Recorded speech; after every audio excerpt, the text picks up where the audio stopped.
Hi guys, it's Mike and Meg here from MCQBushcraft. Hey guys!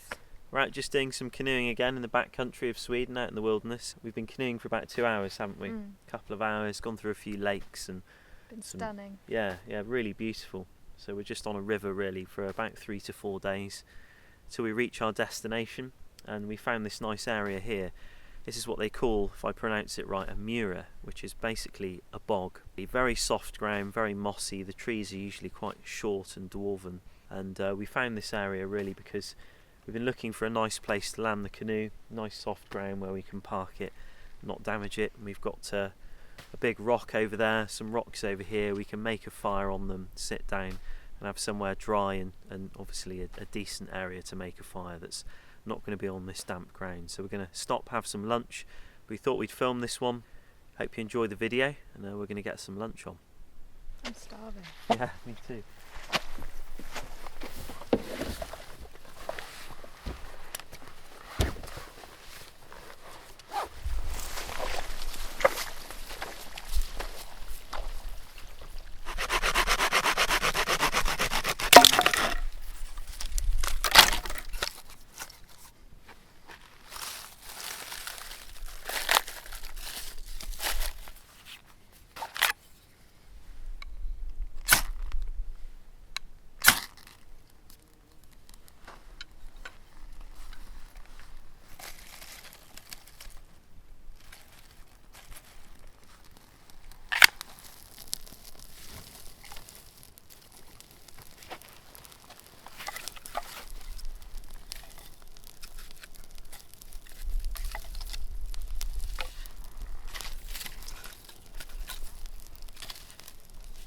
So I build the fire up quite large at first,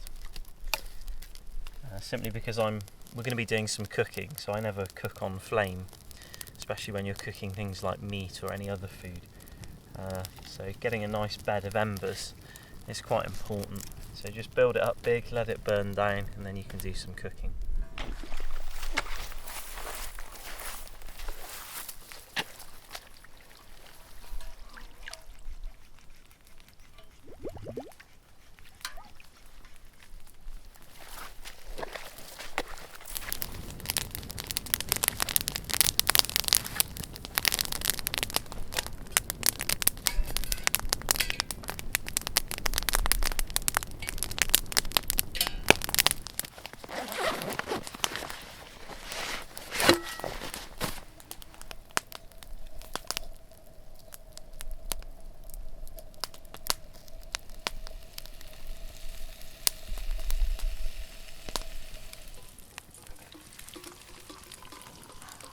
The Mura wasn't an ideal location to spend the night. Even though the rock had enough surface area for both of us, when you stepped off of it, you would sink into the bog surrounding it, which would only prove to be a problem later on as the evening set in. So after lunch I checked to see if the fish were biting, but with no interest we packed the canoe up and set off downriver again, to find a more ideal location to spend the night.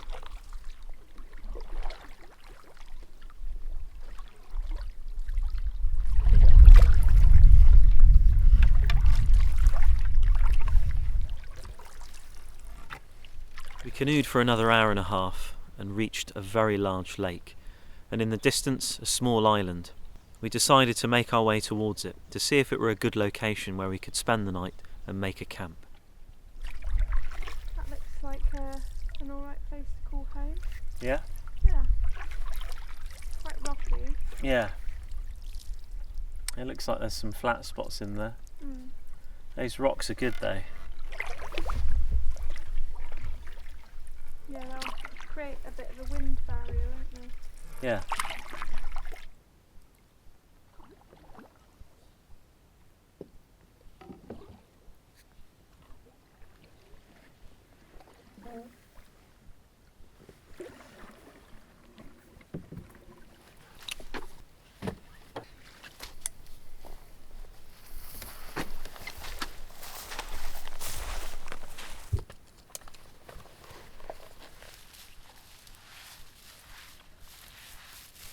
This is what we're calling home for the night, this little island here in the middle of the lake.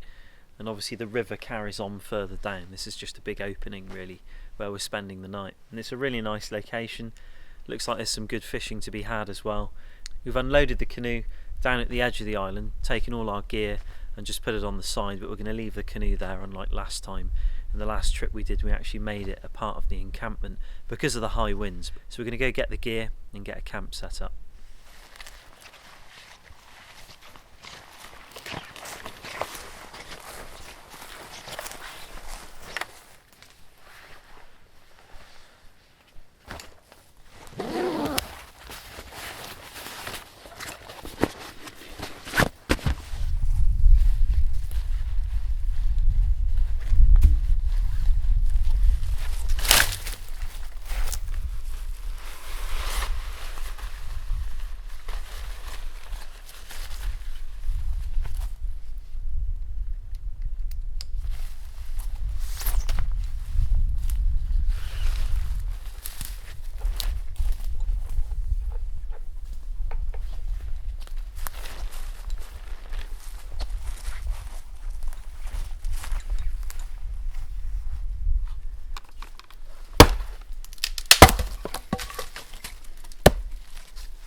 We're going to have our fire on this rock here, and we can use the face of that huge boulder as a reflective shield. But what I'm going to do is just take off all of this moss here like that, and it just means when I'm done and the fire's finished and burnt to ashes and we can scatter it all away, we can just put this back and it'll be like we've never been here.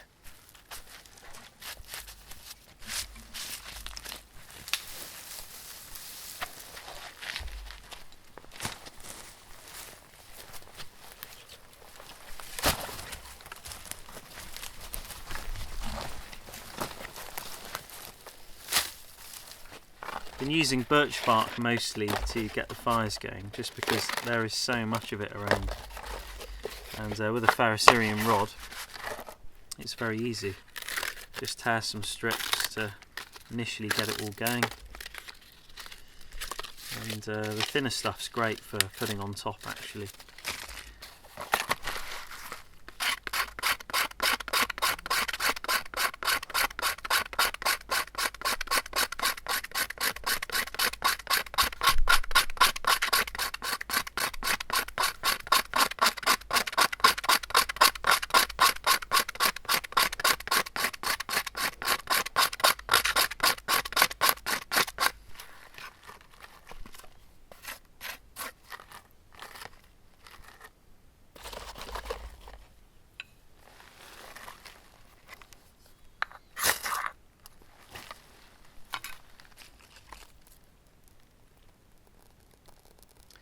Once you light these smaller bits, you don't want to just put them straight on, because what they'll do is they'll just smother it.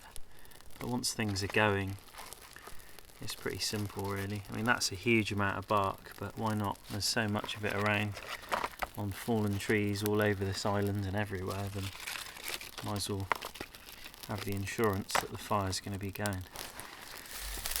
And then you just put all that on top. And there it is.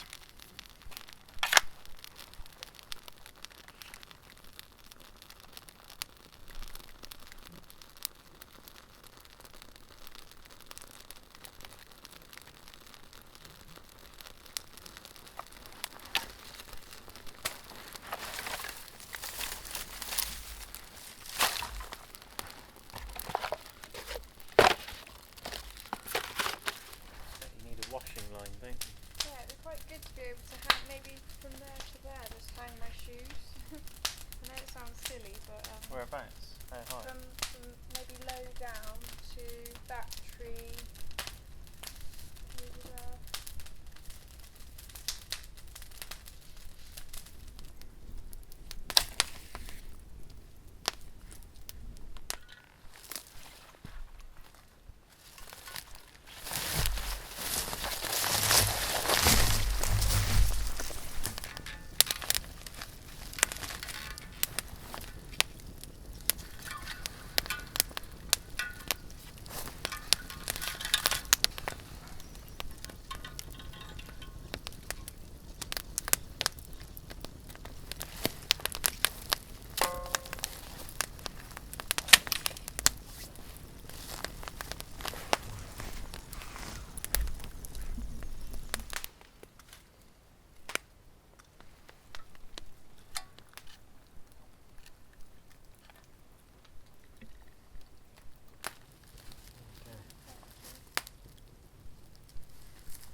it's done.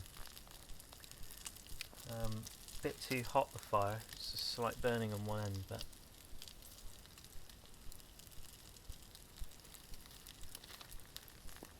yeah, it's okay. Yeah, it's alright. It's done. Probably don't want to do it anymore. Be scorched, but Okay, well the that's bacon's really nice. done as well, so I'll chop that up Okay. and then we can dish it out between Yeah. our canteens and just quickly do the egg in each canteen. We can just have an egg each. Okay. Yeah, Make sounds like good. egg fried rice. Well, we've had some dinner. Just some eggs, some rice, some bacon, just some things to recharge our batteries, a bit of pine needle tea. We usually always have a fairly good meal on the first night when we come out and do things like this. What I'm going to do is head down to the edge of the island, do some fishing and see if I can catch a second dinner. Meg's just relaxing, she's going to join me shortly.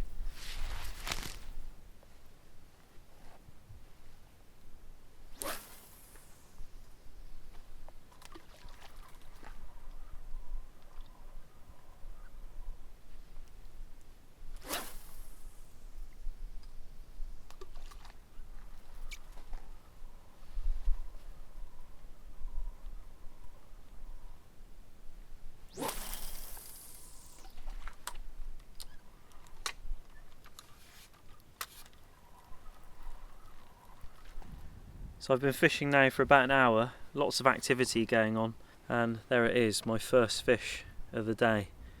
A tiny little Lapland perch.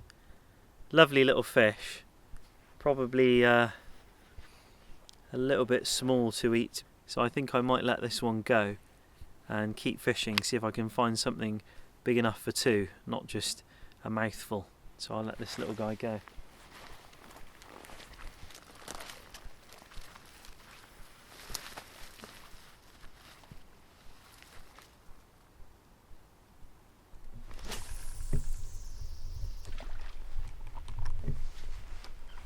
We fished for a little while longer and then retired by the fire for an early night, whilst listening to the wildfowl call out across the lake.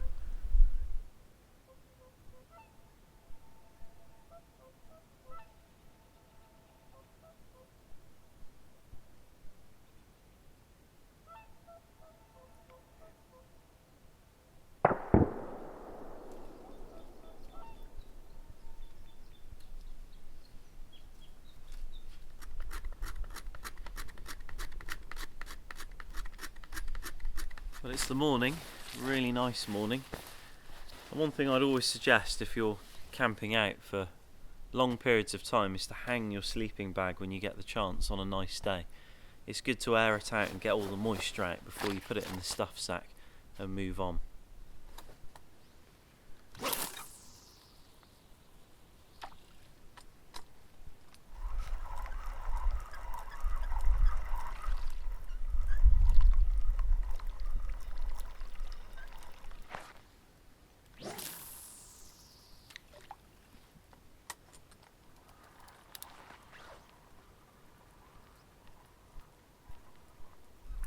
Ah, another perch.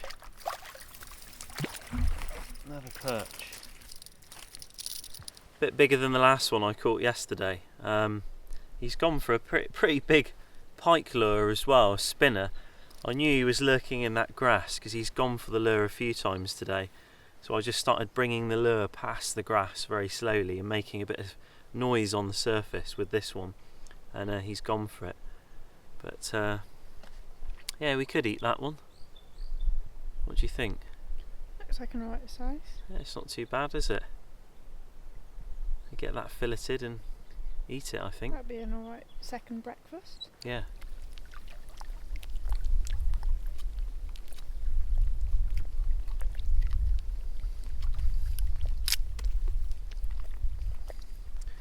Looks pretty clean. One of the advantages of making a handle for the pan is you can sit as far away from the fire as you want to.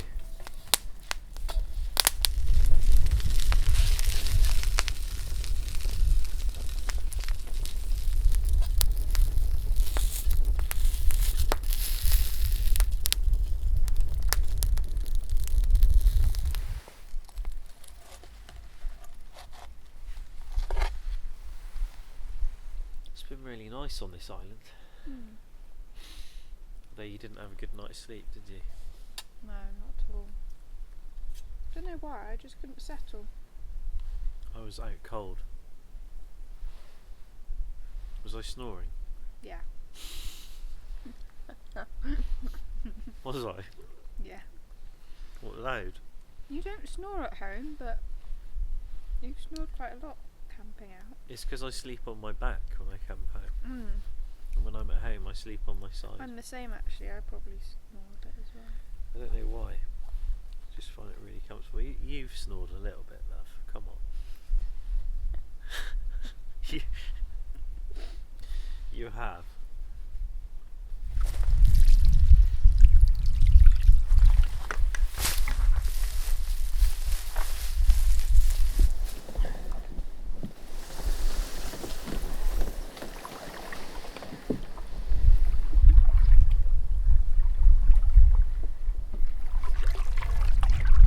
We set off the next day hoping to make some progress, but when we reached the river we realised the water level was very low, exposing a very rocky riverbed. So we navigated through the forest as far as we could, scouting ahead to see if there was a way of portaging the canoe through the woodland, but the downed trees and boulders made it a very dangerous route and a very slow route to navigate through with all our equipment.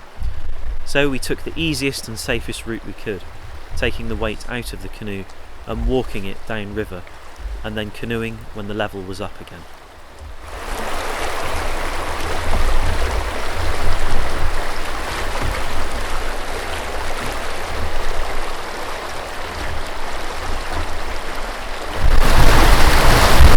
You in?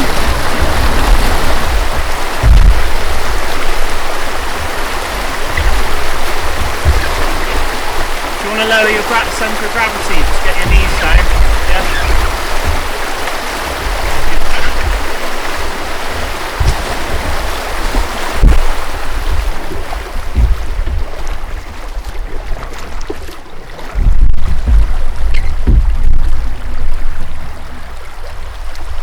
Super shallow, isn't it? I think it's going to be like this for quite a way.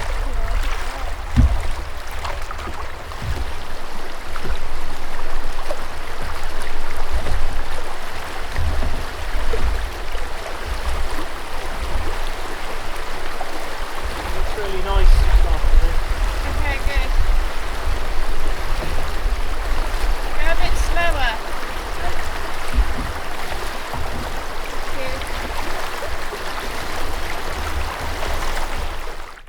Nice to be out of the rocks.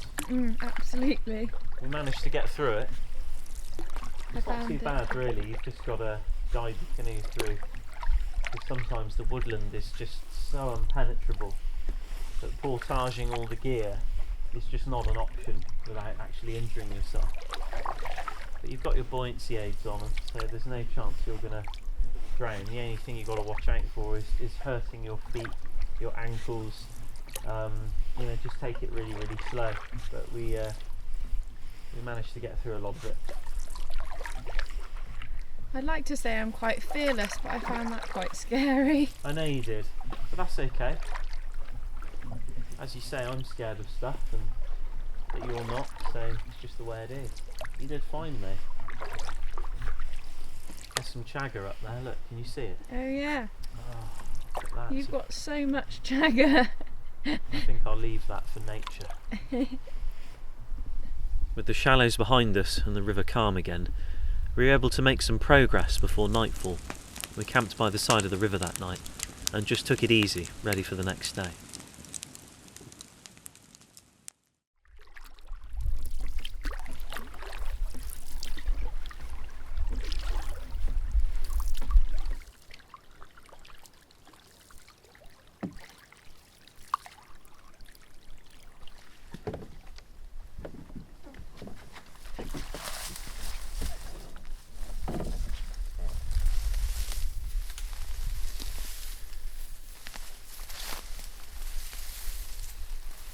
Just gathering some nest material in the form of dry grass. It works really well.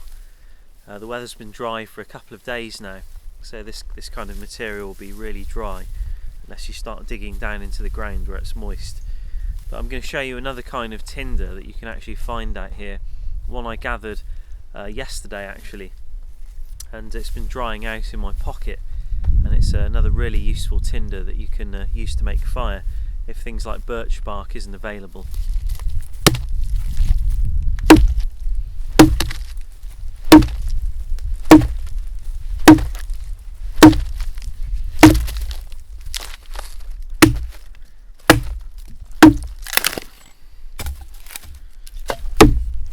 What I've got here in my hand is a type of fungi called Chaga Fungus. It's very common in the northern hemisphere. Really nice to find. It's actually quite useful as a tea, and myself and Megan drink it as a tea back home when we can get hold of it. But there's loads of it out here in Sweden. There's also a lot of it in Norway as well, if you ever are in or travel to Norway. You can find it on birch trees, but you do find it on other species of trees as well. I've found it on alder and on goat willow, in aspen as well, but you'll generally find it in its largest form on birch a lot of the time. But one use other than a tea is it's very useful as a tinder. It's very useful as a tinder. You can light it with a carbon steel knife if you take the sparks off of it, or of an axe head, or even a flint and steel kit, and it does respond to colder sparks rather than just a ferrocerium rod. We could just light this grass with the ferrocerium rod, but I wanted to demonstrate the Chaga fungus for you. And if we put a little spark into it, there,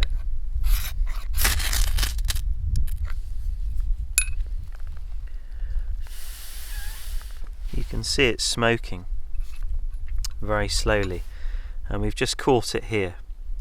You can see where the smoke's coming from. Now we can just take our knife and actually preserve the majority of what we've got there, and just take that small piece off, and that'll be perfectly usable to put in a nest and blow into flame. So we can take our dry nest material, just roll it up like that.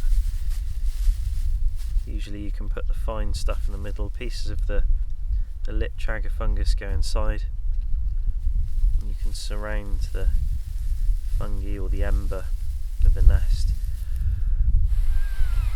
The wind is going this way, so we can use the wind.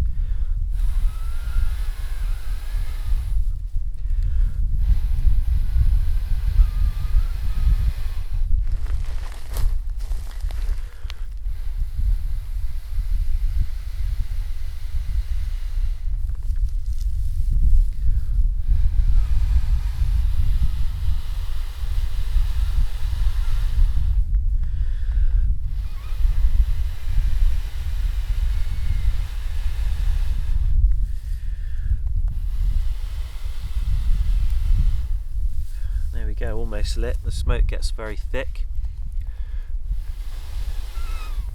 and then we suddenly get flame. There we are. Turn that over, just like that. All our twigs can go on top.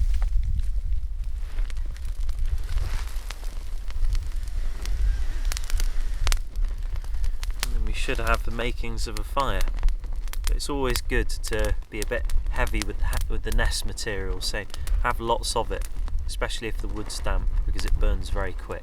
And it's prone to smothering too. It's not like the birch bark. If you put a nest on top of if you put all the twigs on top of a nest, you can crush the oxygen out of it, make it denser, and it doesn't burn, it just smoulders. But that looks good to me.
After lunch we set off down river again. The water was still and the landscape mesmerising.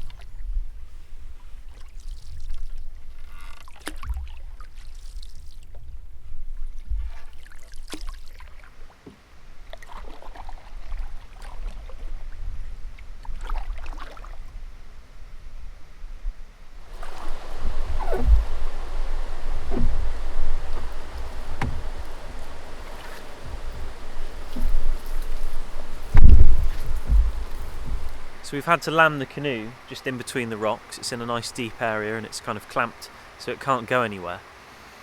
And we've reached an area, it looks like an old dam and it's kind of collapsed and it's a bit dilapidated, but there's a lot of blockage in the river, lots of rocks, shallow ends, deep areas, so we can't just take the canoe through and go off the edge and see how it goes. We have to land it and inspect the area. And this is kind of what you have to do every time you reach something like this.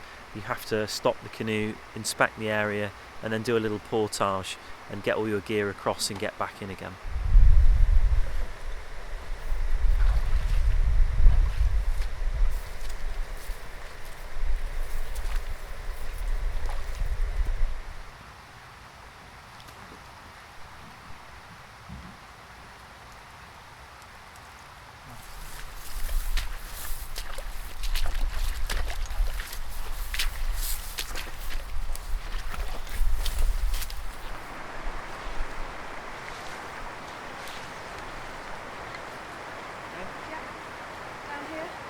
Just a bit further, just by the river. Okay, so drop it just here. Right.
Better, isn't it?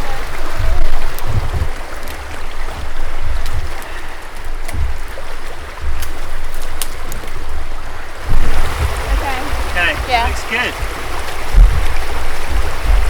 Got a little bit more up ahead. Okay, well, are we going to jump back in again? Yeah, jump back in.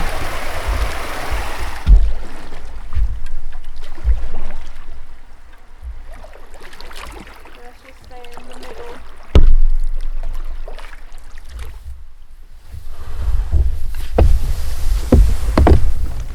This is our last night on our 4-day trip out here in Sweden. Coming down this river, we're getting a bit closer to civilization now, as you can probably tell. We're staying in one of these shelters that they provide out here on some of the trails they have in the wilderness here in the backcountry in Sweden. It comes with a lavatory, a very nice stove inside where you can cook and stay warm. You can bivvy on the ground or even on the benches they provide, and even wood storage that they provide there. So you can have a fire going and keep warm and cook your food. So a really nice place to stay. We've done a lot of bivvying, a lot of camping, a lot of canoeing. fishing, done a bit of hunting. It's been a fantastic time, but our last night will be a little bit more luxurious. We can cook a bit of a feast, and then we're about a day's canoeing away from where we stop and finish. Looks like some hunters were staying here. Just found a live rifle round, 6.5 by 55. Norma, it says on the back of it. So I better take that with me.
Well guys, we're almost the end of our journey.